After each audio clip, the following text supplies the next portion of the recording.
En las catacumbas del tiempo, mucho antes de que los grandes concilios de Roma dictaran la fe para millones, el Evangelio ardía con una luz diferente, una luz más pura, más directa. Pero esa llama original fue alterada. ¿Qué pasaría si le dijera que 10 de las creencias fundamentales que damos por sentadas hoy en día no fueron enseñadas por Cristo ni por sus apóstoles, sino que fueron sutilmente modificadas siglos después? Esto no se trata de errores accidentales, documentos olvidados de los primeros padres de la Iglesia, y traducciones deliberadamente imprecisas del griego y el hebreo, revelan una verdad inquietante. Ciertas doctrinas fueron reconfiguradas. El propósito no fue aclarar sino controlar. Se desvió el enfoque del creyente, alejándolo de la autoridad espiritual personal y dirigiéndolo hacia la simple observancia de ritos establecidos por hombres.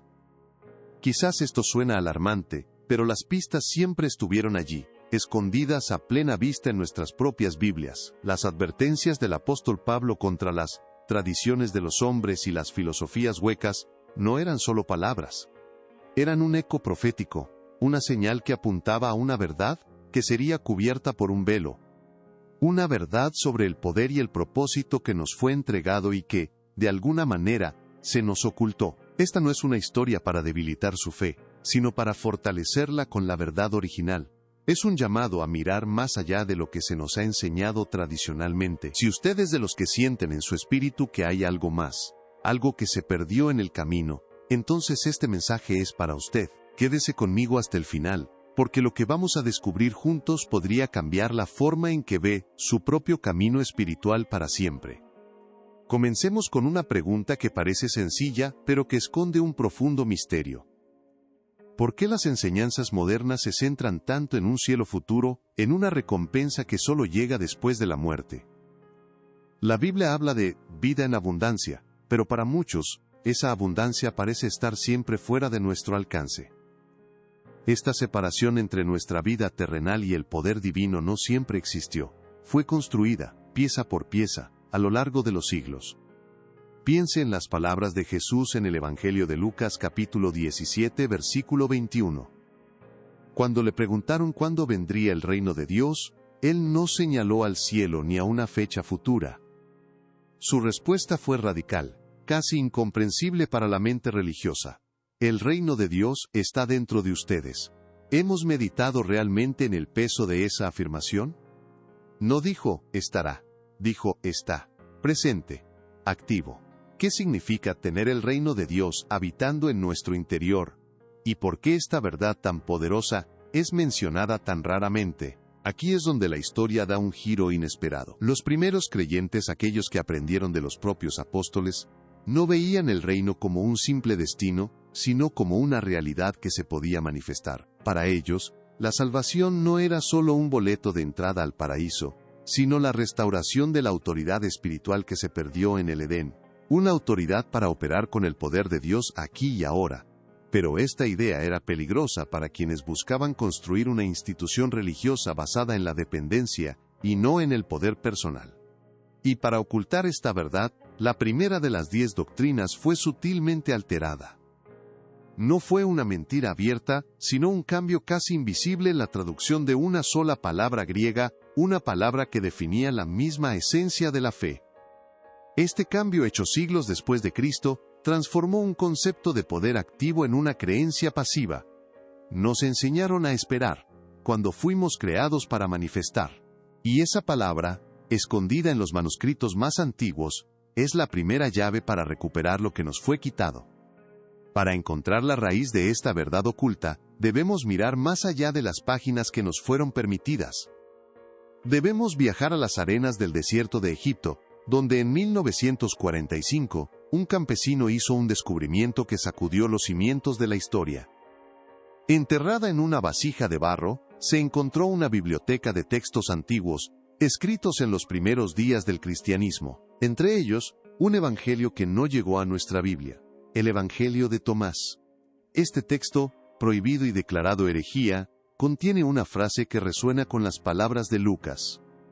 En el dicho número 3, Jesús afirma: «El reino está dentro de ustedes y fuera de ustedes». Imaginen a los primeros creyentes, leyendo estas palabras a la luz de una lámpara de aceite. Para ellos, el reino de Dios no era un lugar lejano, sino una dimensión espiritual entrelazada con la nuestra, accesible a través de la fe activa. No era un premio futuro, sino una herencia presente. Esta enseñanza era radicalmente empoderadora. Significaba que cada creyente tenía una conexión directa y una autoridad inherente. Pero para una estructura religiosa en crecimiento que buscaba centralizar el poder, esta idea era una amenaza. Un pueblo que sabe que lleva el reino adentro es más difícil de controlar. Y el Evangelio de Tomás no es el único testigo silencioso.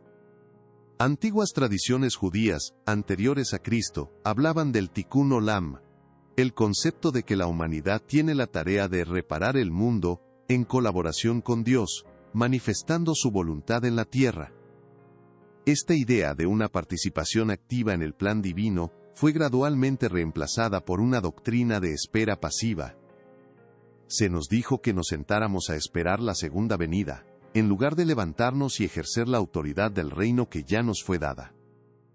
Lo que fue borrado no fue solo un texto, fue un propósito. Pero la evidencia más impactante no se encuentra en un libro que fue removido, está en uno que todos tenemos en casa, en una palabra que leemos constantemente sin darnos cuenta de su poder original. La primera llave, la primera doctrina alterada, gira en torno a la traducción de un solo término griego que fue deliberadamente vaciado de su verdadero significado, convirtiendo un llamado a la acción divina en una simple creencia mental.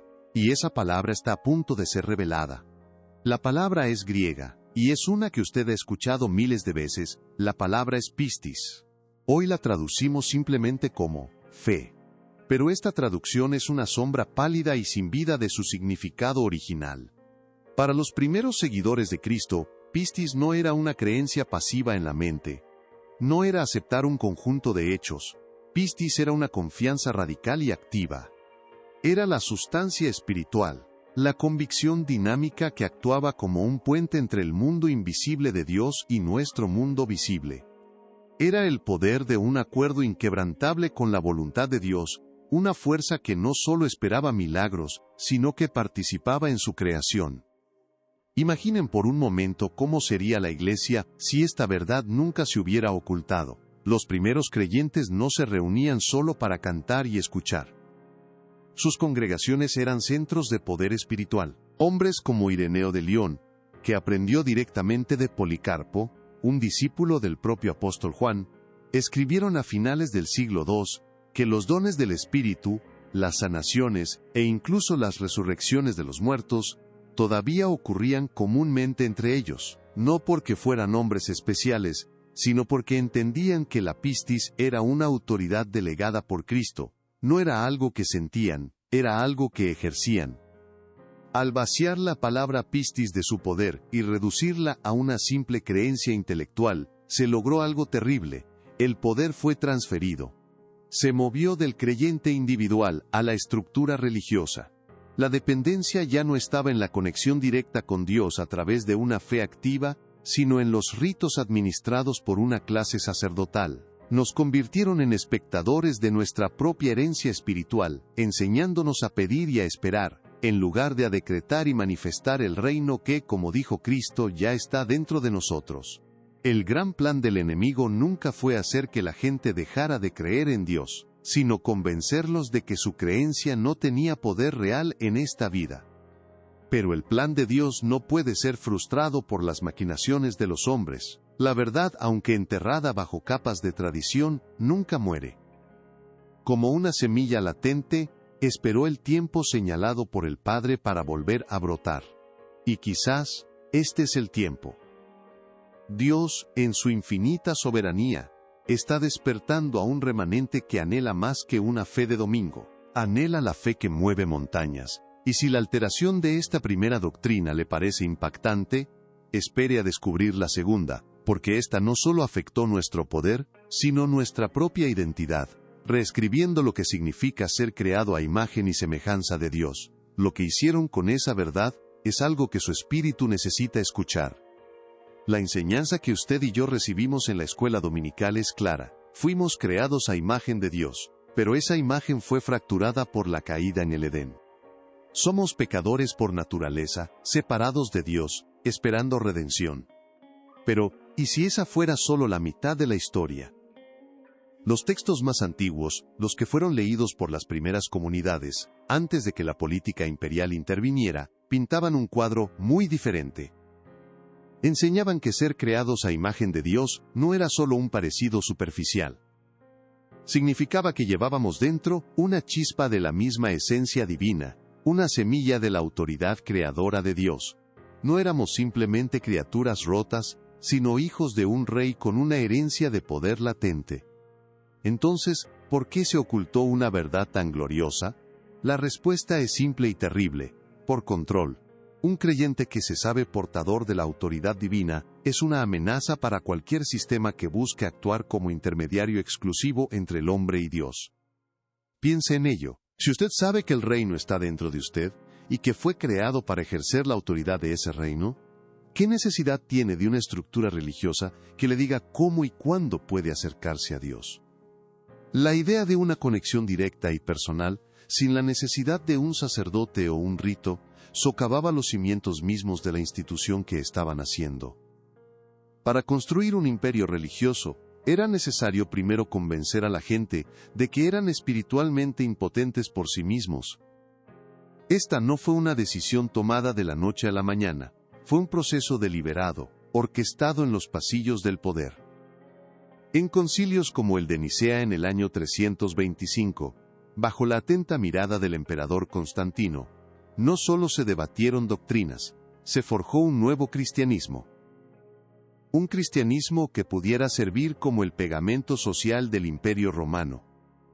Líderes eclesiásticos, con la intención de unificar y estandarizar la fe para las masas, comenzaron a seleccionar qué escritos eran inspirados y cuáles eran peligrosos. Evangelios y epístolas que hablaban del conocimiento directo de Dios, la gnosis, y de la divinidad inherente en el hombre, fueron sistemáticamente marginados, etiquetados como herejía, y en muchos casos, quemados. Se silenció la voz que decía que éramos más que polvo. Así la doctrina de la depravación total fue elevada, no porque fuera la verdad más completa, sino porque era la más útil para mantener el orden. Nos enseñaron a enfocarnos exclusivamente en nuestra naturaleza caída, olvidando nuestra naturaleza creada. Nos dieron una identidad de siervos, cuando fuimos llamados a ser hijos y coherederos con Cristo. Este cambio no solo alteró nuestra relación con nosotros mismos, sino que distorsión, o con acento agudo por completo, nuestra visión de Dios. Y al hacerlo, abrieron la puerta a la tercera y quizás más inquietante alteración doctrinal, la invención de un lugar de tormento eterno que Jesús nunca describió, un concepto tomado no de las escrituras hebreas, sino de las mitologías paganas que la Iglesia decía combatir.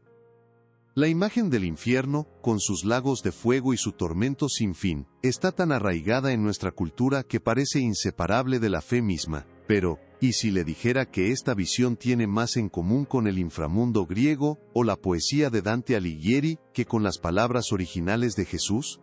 La verdad, oculta en los manuscritos griegos, es que el concepto de un lugar de castigo eterno y consciente fue superpuesto a las escrituras, no extraído de ellas.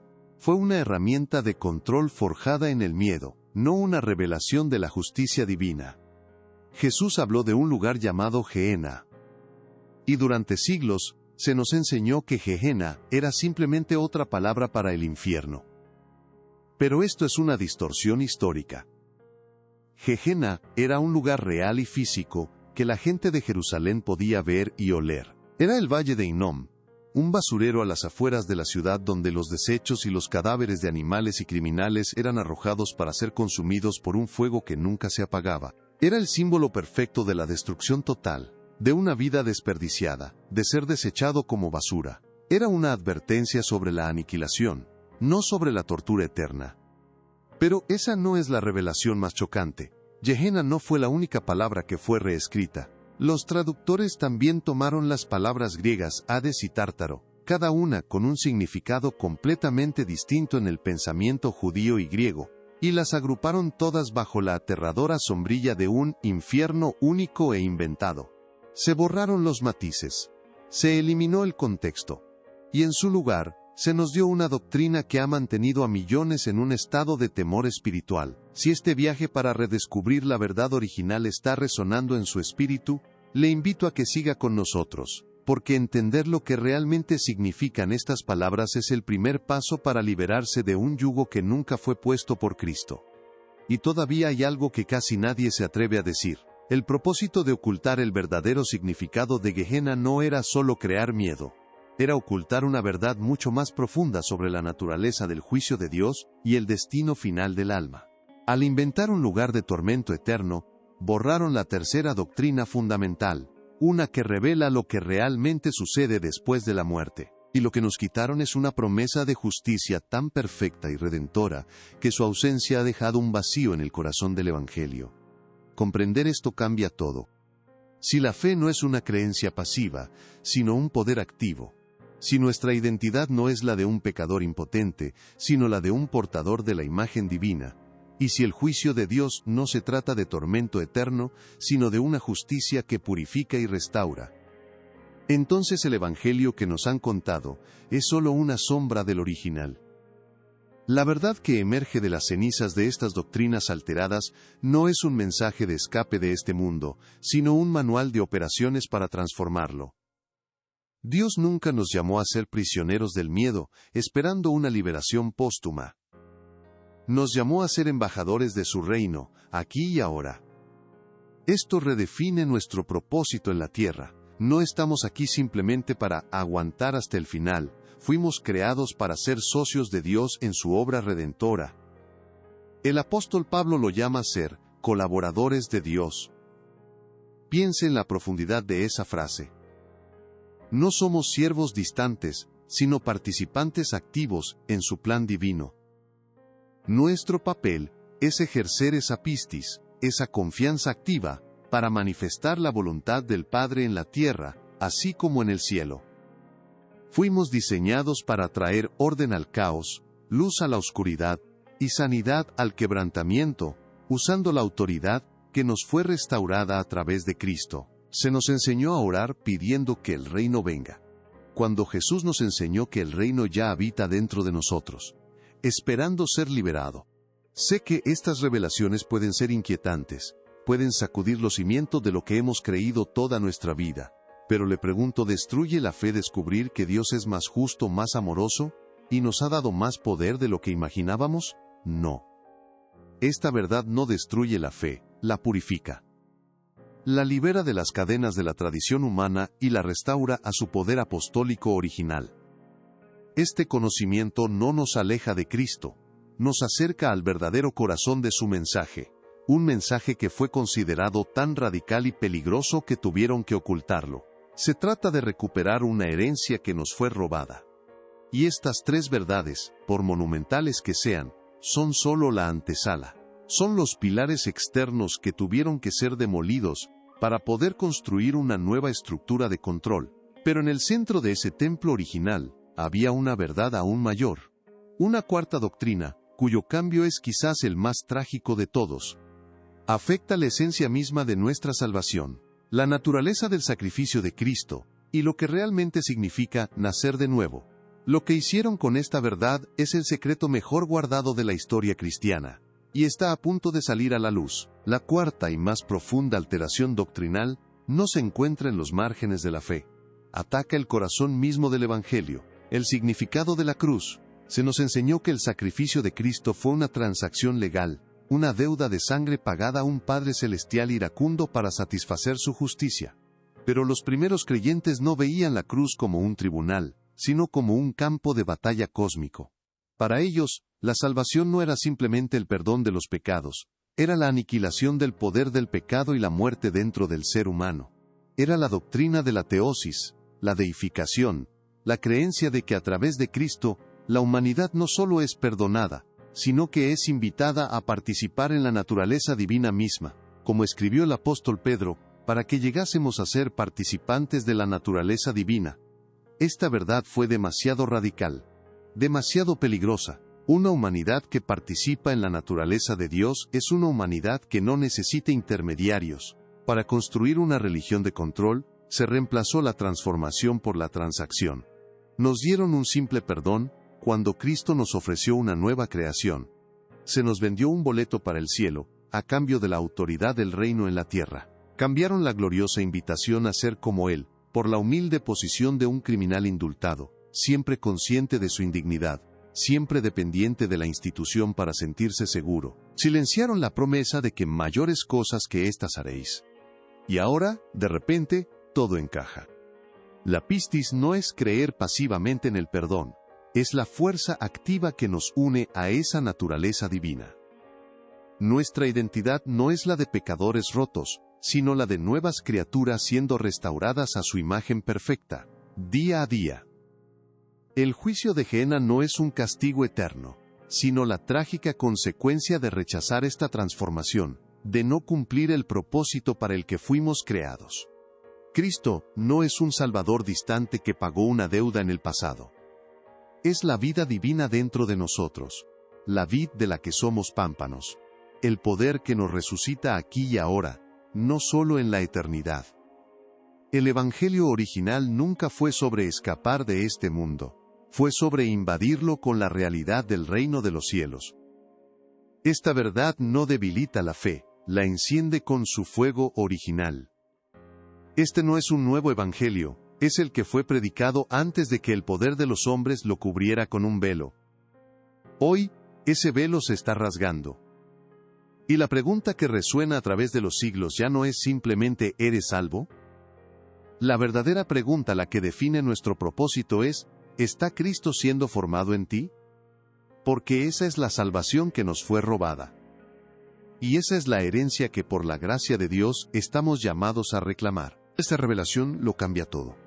El plan de Dios nunca fue crear una religión de espectadores pasivos que asisten a un servicio una vez por semana. Su plan siempre fue una familia de hijos e hijas que caminan en la misma autoridad y naturaleza que su Hijo primogénito. La Iglesia no fue diseñada para ser un museo de santos del pasado, sino una incubadora de poder espiritual para el presente. Todo lo que hemos discutido no es solo una lección de historia, es la recuperación de nuestro manual de operaciones divino. Es la diferencia entre leer sobre los milagros de los apóstoles y entender que fuimos llamados a vivir en esa misma dimensión de fe. Si usted ha llegado hasta este punto, no es por accidente, es porque en su espíritu usted siempre ha sabido que había algo más.